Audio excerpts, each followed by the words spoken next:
حضرت علی کی شہادت کے بعد لوگوں نے، جبکہ ابھی حضرت علی زخمی تھے، انتقال نہیں ہوا تھا، آپ سے پوچھا کہ ہم حسن کے ہاتھ پر بیعت کر لیں رضی اللہ تعالیٰ.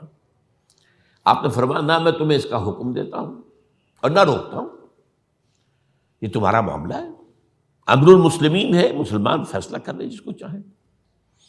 چنانچہ حضرت حسن رضی اللہ تعالیٰ عنہ کے ہاتھ پر بیعت ہو گئی. اب معاملہ ٹھہرا حضرت حسن اور حضرت معاویہ کے مابین. 6 ماہ خلافت رہی ہے حضرت حسن کی رضی اللہ تعالیٰ، اور میں انہیں 5واں خلیفہ راشد مانتا ہوں. ابو بکر، عمر، عثمان، علی، حسن، انہوں نے کوئی اپنی قوت سے خلافت حاصل نہیں کی تھی، بلکہ مسلمانوں نے انہیں خلیفہ بنایا تھا. لیکن یہ اس قدر صلح جو انسان تھے، بہت نرم طبیعت کے انسان. جب انہوں نے دیکھا کہ یہ تو پھر خوریزی کا معاملہ ہو رہا ہے، ابھی معاویہ کے پاس 40,000 کا لشکر تھا، ان کے پاس بھی بڑا لشکر موجود تھا، بلکہ 40,000 ان کے پاس تھا، حضرت معاویہ کے پاس اس سے بڑا تھا. انہوں نے صلح کر لی حضرت معاویہ سے رضی اللہ تعالیٰ، اور وہ حدیث ان کے حق میں جو ہے پیشن گوئی تھی وہ پوری ہو گئی کہ حضور نے فرمایا تھا میرا یہ بیٹا مسلمانوں کے 2 گروہوں کے مابین صلح کرائے گا.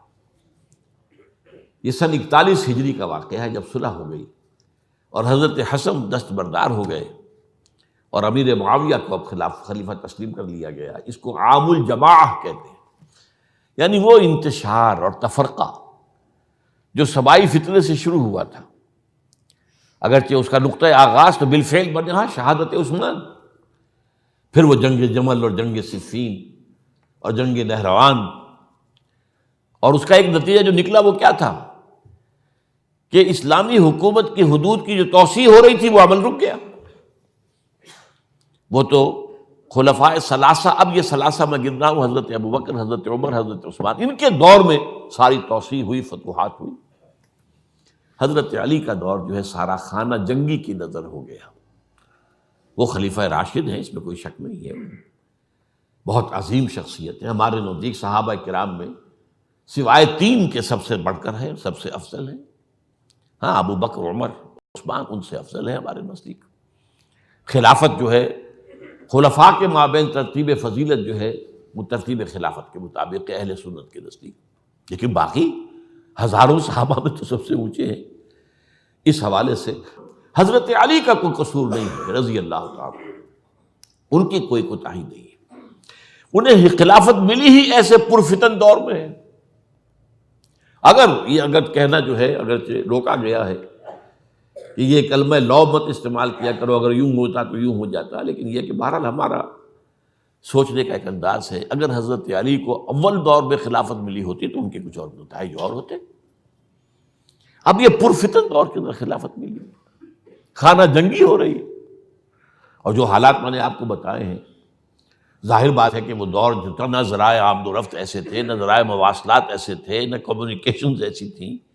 وہ تو یوں سمجھیے کہ دارالخلافہ کے اندر کے حالات جو ہیں بس وہیں پر فیصلہ ہو رہا تھا. یا پہلے مدینے میں ہوا، حضرت عثمان شہید ہوئے، اور یا پھر کوفے میں ہو گیا. وہ تو اصل جو بھی طاقت اس مرکز کے اندر جس کے پاس طاقت تھی اسی نے جو بھی اپنا فیصلہ ہے وہ منگوا لیا. بہرحال یہ جو حضرت حسن نے مصالحت کی ہے جس کی بنا پر ہم تو انہیں سلام کرتے ہیں، ان کا احترام کرتے ہیں، انہوں نے خانہ جنگی ختم کی، فساد جو ہے اس کی جڑ کاٹ دی، قابل جماعت ہو گیا، اب امن ہو گیا. اور نوٹ کیجئے اس کے بعد 20 برس تک امیر معاویہ کی حکومت رہی ہے، 20 برس، اور کامل امن رہا ہے. اس میں یہ بھی ہے کہ ان کے تدبر کو بھی دخل حاصل تھا، یہ بھی ہے کہ انہوں نے کچھ طاقت کا استعمال بھی کیا، یہ بھی ہے کہ انہوں نے دل جوئیاں بھی کی لوگوں کو جس کو ہم کہتے ہیں مؤلفۃ القلوب، جو زکوٰۃ کے مسائل میں شامل ہے. کچھ لوگوں کی کوشش کے شر سے اس کو روکنے کے لیے ان کو جو ہے کچھ زکوٰۃ میں سے پیسہ دیا جائے وغیرہ وغیرہ، مؤلفۃ القلوب، تالیف قلب کے لیے. بہرحال نتیجہ یہ ہے. تاہم یہ جان لیجیے کہ حضرت معاویہ صحابی رسول ہیں، ہم ان کو تسلیم کرتے ہیں، لیکن ان کی خلافت کو خلافت راشدہ ہم نہیں مانتے، اس لیے کہ وہ انہوں نے اپنی طاقت سے حاصل کی ہے۔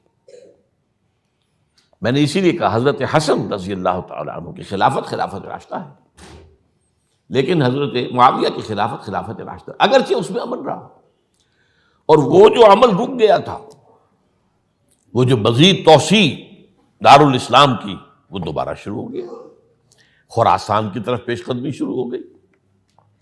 ادھر پہلا بحری بیڑا بنایا حضرت معاویہ نے رضی اللہ تعالیٰ عنہ، اور یہ بحیرہ روم کے بعد جزائر کو فتح بھی کیا۔ انہی کے زمانے میں مسلمان فوجیں جو ہیں استنبول تک پہنچ گئی، قسطنطنیہ تک، قسطنطنیہ کی فصیل تک پہنچ گئے، اگرچہ فتح نہیں ہو سکا قسطنطنیہ اس وقت، وہ تو بعد میں کئی سو سال بعد ترک جو خلیفہ تھا اس کے ہاتھوں فتح ہوا، محمد فاتح۔ لیکن یہ کہ باہر پہنچ گئے تھے وہاں تک، یہ عمل بھی شروع ہو گیا۔ لیکن انہی لوگوں نے حضرت حسن کو گالیاں دی اس کام پر کہ تم نے صلح کیوں کی، امیر الکافرین کہا، امیر المنافقین کہا، اور انہیں خطاب یا عار المومنین، اے مومنوں کے لیے عار کا اور شرم کے باعث، اور ان کے خیمے پر حملہ کیا، اسے جلایا، ان کی جان کے در پہ تھے کہ تم نے صلح کیوں کی۔ یہ اکھڑ لوگ، یہ لوگ، اس کے بعد اب میں صرف اشارہ کر رہا ہوں، یہی لوگ تھے اصل میں جو 20 برس کے بعد پھر جو حادثہ سانحہ کربلا ہوا ہے اس کا مین کردار یہ تھے۔ صرف چند جملے اس وقت کہوں گا، سانحہ کربلا پر میرا کتاب جو موجود ہے وہ آپ پڑھیے۔ حضرت معاویہ رضی اللہ تعالیٰ عنہ کو مغیرہ ابن شعبہ ایک بزرگ صحابیوں میں سے تھے، انہوں نے مشورہ دیا کہ دیکھیے آپ کی خلافت سے پہلے 4 برس تک خانہ جنگی رہی، 1 لاکھ کے قریب مسلمان ایک دوسرے کی تلواروں سے ختم ہو گئے۔ اب اگر وہ زمانہ گزر گیا، کبار صحابہ تو فوت ہو چکے، بڑے صحابہ تو گئے، اب تو یہ 9 مسلم جو فتح کے بعد ایمان لائے یا اس کے بعد ایمان لائے جبکہ سورہ توبہ کی آیات نازل ہو گئی، اب تو یہ لوگ، یا پھر اب نئے لوگ جو مفتوحہ علاقے میں ایمان لا رہے ہیں، مسلمان ہو رہے ہیں۔ لہٰذا اب وہ جو مسلمانوں کا ایک نظام خلافت راشدہ کا تھا، اگر اس کے پیچھے کسی مضبوط قبیلے کی طاقت نہ ہو تو وہ مرکزیت قائم نہیں رکھ سکے گا، لہٰذا آپ یزید کو اپنا ولی عہد مقرر کر دیں۔ حضرت معاویہ کچھ رہے متردد، لیکن بعد میں ان کی سمجھ میں یہ بات آ گئی۔ یہاں یہ نوٹ کر لیجئے کہ میں یا آپ حضرت معاویہ کے فیصلے سے اختلاف کر سکتے ہیں، ان کی نیت پر حملہ نہیں کر سکتے، وہ صحابی ہیں، الصحابۃ کلھم عدول، ان کی نیت بھی یہی تھی، مسئلہ سمجھی اس میں کہ وہی امن جو ہے وہ برقرار رہے۔